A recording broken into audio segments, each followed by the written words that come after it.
was a kid, I used to fantasize a lot about having the Force. You know that scene where Obi-Wan just waves his hand and tells the idiot stormtroopers what they should be thinking and it actually works? These aren't the droids you're looking for. These aren't the droids we're looking for. Man, that would be wicked cool. No, officer, I wasn't speeding. You will read the syllabus.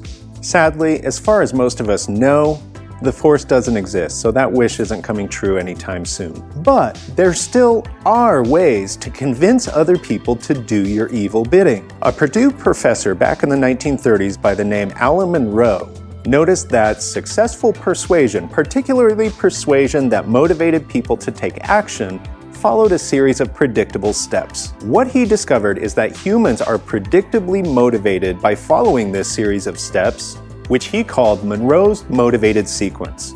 Up until now, we've been using a 5-part speech recipe that consists of an intro, 3 main points, and a conclusion.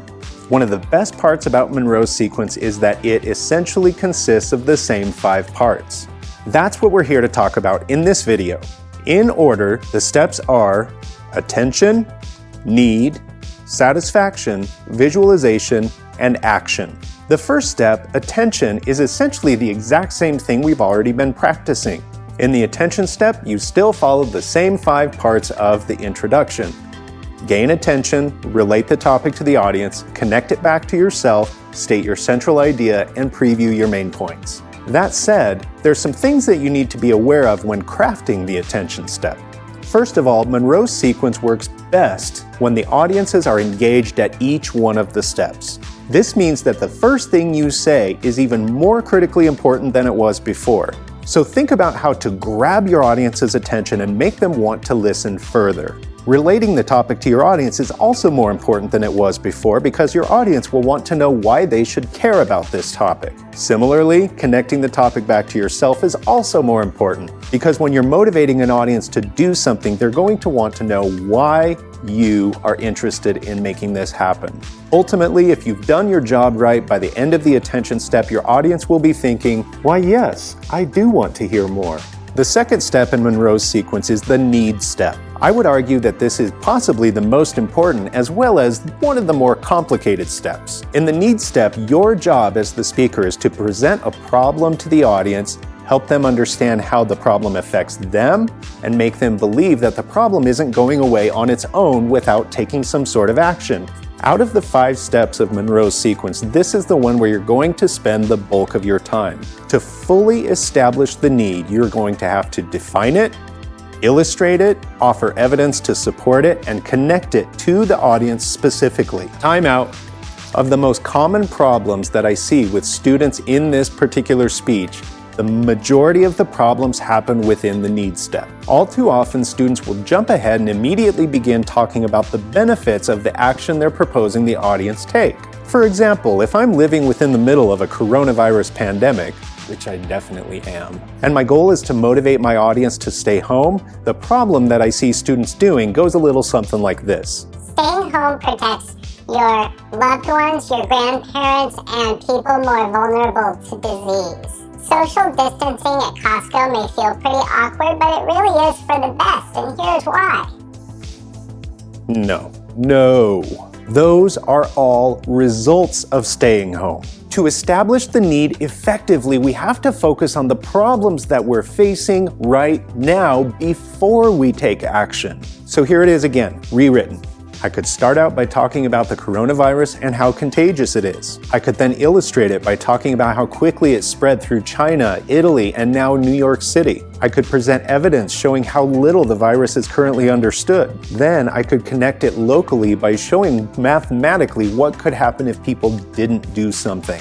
Notice how absolutely none of that jumped ahead and discussed the solution. By the end of the need step, you will have presented and defined a problem, helped the audience understand how the problem affects them, and you have proved that the problem isn't going away without some sort of intervention.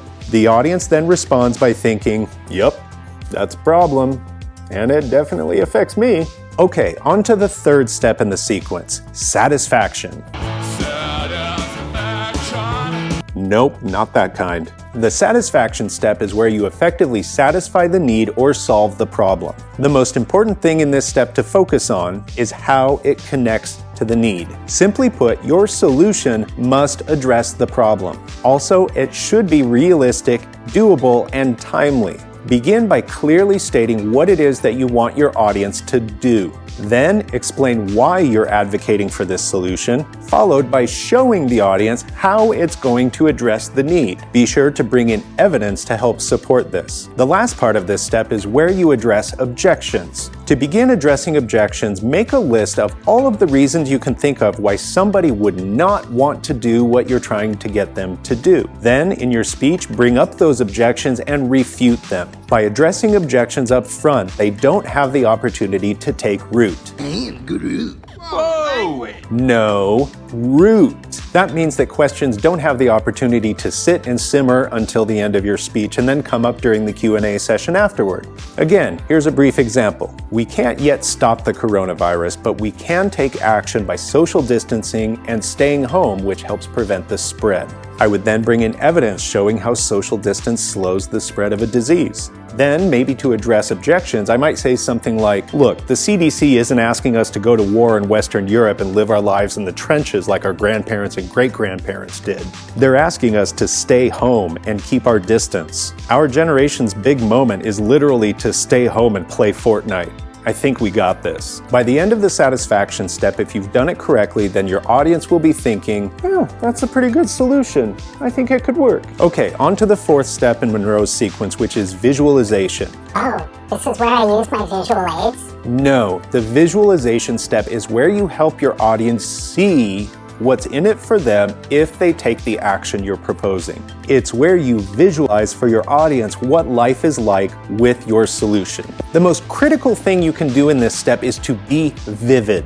Your descriptions of the outcomes should be tantalizing if they're positive, or scary as all hell if they're negative consequences of not doing what you're asking. Another approach might be to contrast the positive benefits with the negative consequences, and if you do this, I would start with the negative and end on the positive so that you had a positive momentum going through to the end of the speech. So to answer that question, yes, visual aids and language really do help here. You can still use visuals at literally any other point in the speech. They just work really well in this step. Don't lie to the audience though. You may need to bring in evidence to prove to the audience that it does what you're saying it does if it seems too good to be true. By the end of the visualization step, if you've done it correctly, your audience will be thinking, wow, that really does sound like a great idea. Okay, we're heading into the final step, which is called the action step. It's constructed the exact same way as the conclusion step has been in our basic speech to inform. Restate the central idea, recap the main points, and then end with a clincher. But this time the clincher is a call to action. As with before, no new information in the conclusion step, and be sure that your clincher is brief, direct, and powerful. If you've completed this step as well as the other four correctly, then by the end your audience will be thinking, I need to do this. In a nutshell, Monroe's sequence works a little bit backwards than typical persuasion. We typically see ads and other persuasive messages that go like this. Here's my product or service. Here's all of the benefits that come with it. Go get it now. Monroe's sequence focuses on the problem first, before getting to the solution. Once we humans recognize problems, we immediately and instinctively seek out solutions, and that is why Monroe's sequence works so well. Consider combining Monroe's sequence with the persuasive strategies we discussed in the last video, and then develop and refine your persuasive message to get even more people to do your evil bidding. But remember, with great power comes great responsibility. Comes great responsibility. Thanks for watching, and good luck on those speeches.